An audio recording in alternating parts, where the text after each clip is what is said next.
கர்த்தருக்கு பிரியமானவர்களே, ஸ்தோத்திரம். இந்த யூடியூப் சேனலுக்கு உங்களை அன்போடு நான் வரவேற்கிறேன்.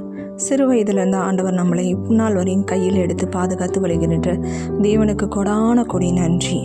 நம்ம அநேக தரம் ஜெபிக்கிறோம், பாட்டு பாடுறோம், வசனங்கள் எல்லாவற்றையும் நம்ம கேட்குறோம். நம்ம ஜெபம் நம்மிடம் அதிகமாக இருக்குது. அதே போல் வேதாகமத்தை நம்ம அதிகமாக வாசிக்கிறோமானா வாசிக்கிறோம். ஆனால் அதில் இருக்கிற வசனங்களை நம்ம மனதில் வைத்துக்கொள்கிறோமா? எந்த அதிகாரம், எந்த வசனம்? நம்ம அநேக தரம் வசனங்களை கேட்டுக்கொண்டே இருக்கிறோம். நிறைய டைம் அந்த வசனங்களை திரும்ப திரும்ப நம்ம கேட்குறோம்.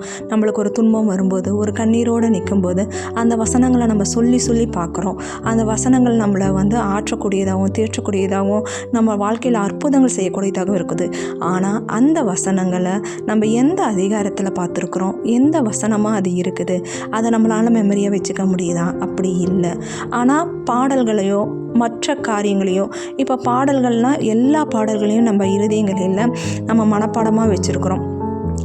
பாடும்போது முழு உள்ளத்தோடு முழு மனதோடு ஆண்டவரை ஆராதிக்கிற பிள்ளைகளாக நம்ம காணப்படுகிறோம்.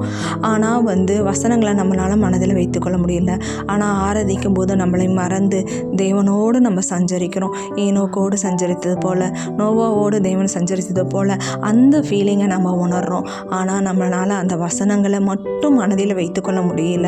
அதுக்காக தான் இந்த சேனலை நான் உருவாக்கியிருக்கிறேன். இந்த சேனல் மூலிமா உங்களுக்கு நான் என்ன சொல்ல வரேன்னா, நம்ம அநேக வார்த்தைகளை கேட்குறோம், அநேக வசனங்களை பார்க்குறோம், அநேக காரியங்களை பாடல்களை திரும்ப திரும்ப கேட்கும்போது அந்த பாடல்கள் நம்மளுடைய மனதில் ஈஸியாக பதிஞ்சிருது. ஆனால் அந்த வசனங்கள் நம்மளை மறந்துடுறோம்.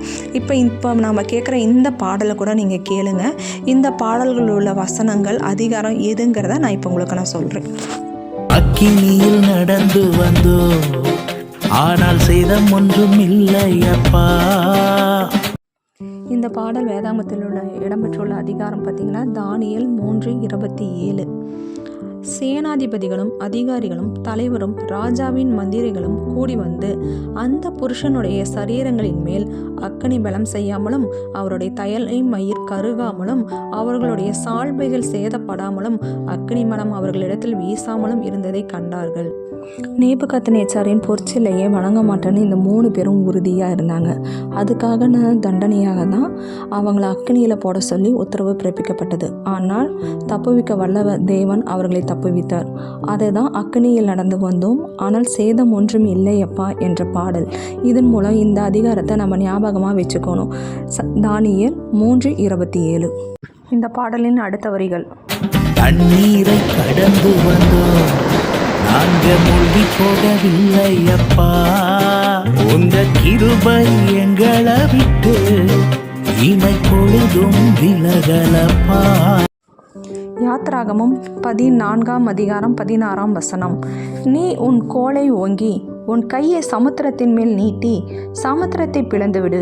அப்பொழுது இஸ்ரவேல் புத்திரர் சமுத்திரத்தின் நடுவாக வெட்டாந்தரையிலே நடந்து போவார்கள். பார்வோனின் சேனை துரத்தின போது மோசே செங்கடலின் முன்பாக நின்று கோலை உயர்த்தினார். செங்கடல் 2ஆக பிரிந்தது. இஸ்ரவேல் ஜனங்கள் யாவரும் வெட்டாந்தரையிலே நடந்து போனார்கள். இந்த சம்பவத்தை தான் பாடலாக கொடுக்கப்பட்டுள்ளது. அந்த பாடலின் 2ஆம் வரியில் செங்கடலை நீர் பிளந்தீர், செவ்வையான பாதை தந்தீர். இந்த பாடலை நம்ம ஞாபகம் வச்சுக்கிறோம். அதே மாதிரி இந்த வசனத்தையும் நம்ம ஞாபகம் வச்சுக்குவோம். யாத்ராகமம் 14:16. இது போல் வீடியோக்களை தொடர்ந்து பார்க்க சப்ஸ்கிரைப் பண்ணுங்கள், ஷேர் பண்ணுங்கள், லைக் பண்ணுங்கள். எங்கள் ராஜா நீ, நாங்கள் போற்றிடும் எங்கள்